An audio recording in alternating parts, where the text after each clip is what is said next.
साहबजान। जी, कुछ चाहिए था आपको?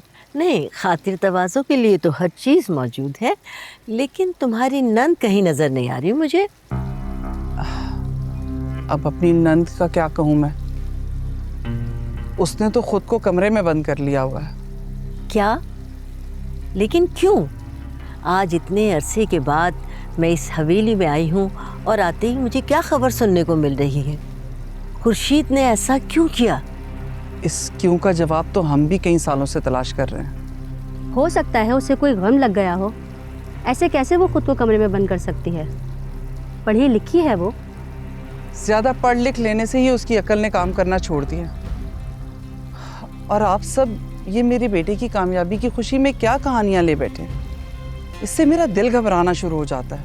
आप पाशा से नहीं मिली? चाहे जाके उससे मिले, मुबारकबाद दें, आपका भी तो बेटा है वो।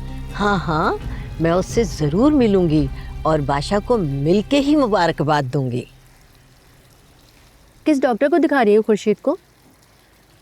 डॉक्टर को क्यों दिखाएंगे? उसे डॉक्टर की ज़रूरत ही नहीं है, बिल्कुल ठीक है वो। बस उसने खुद ही अपना ये हाल बनाया हुआ है। कई साल पहले उसे देखा था तो अच्छी भली थी, अब पता नहीं उसे क्या हो गया है। यहाँ जो भी हुआ आप सबको पता है, और सब जानते हैं इस बात को कि मेरे बदले में खुर्शीद को ब्याहना था मेरे भाई के साथ। उस बेचारे का भी हाल सबने देखा, वो तो बेचारा अपनी जान से ही गया। एक तो हमारे खानदान में हर घर में 4-4 बेटियां पैदा होती हैं। मैं जरा भी आई।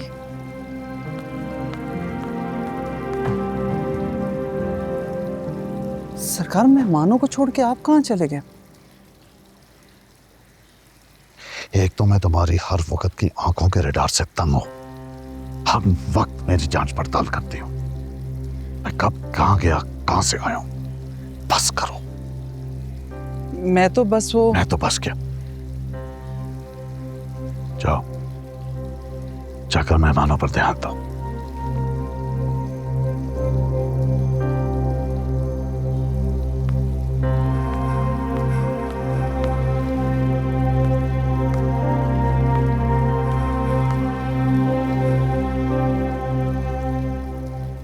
सब खैरियत है ना?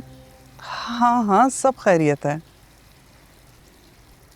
लुबना, मिठाई तो लेकर आओ। ये कैसी जगह?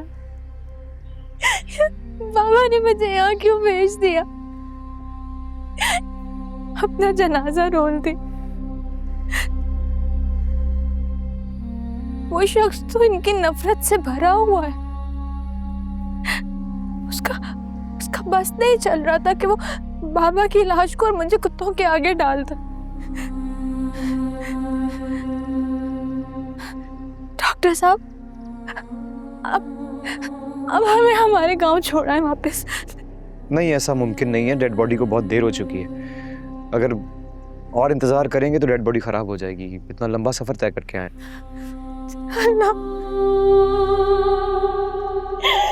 मामा को दफन होने के लिए जमीन तक नहीं मिल रही। कैसा इम्तिहान है ये?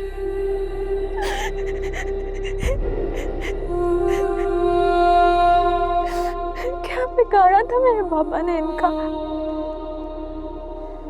मुझे क्यों भेजा आपने यहाँ? अम्मा, आप तैयारी करें, मैं मस्जिद से किसी मौलवी को लेके आता हूँ गुस्ल देने के लिए। बेटा, वो सरकार ने तो... मेरा एक दोस्त है साथ वाले गांव में, डॉक्टर है, वो कब्रिस्तान का इंतजाम कर देगा। मैं चलता हूँ। ठीक है, जा तू मौलवी को लेकर आ।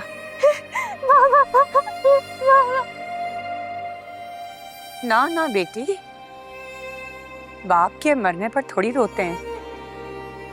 मेरा बाप मरा होता तो मैं मिठाई बांटती।